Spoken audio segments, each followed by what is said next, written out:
Hi guys, today from KD-X4 we're going to show you how to connect your phone to your KD-X4 machine. Once you get your KD-X4, you go to Google or iOS App Store. You download the app, it's KD mobile app. Okay, and you agree to the agreement so that way you can have. So now the software is downloaded.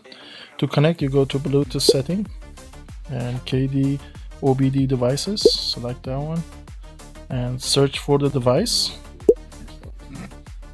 allow, so you can search for it. It's asking you to turn on your Bluetooth, so now your Bluetooth is turned on.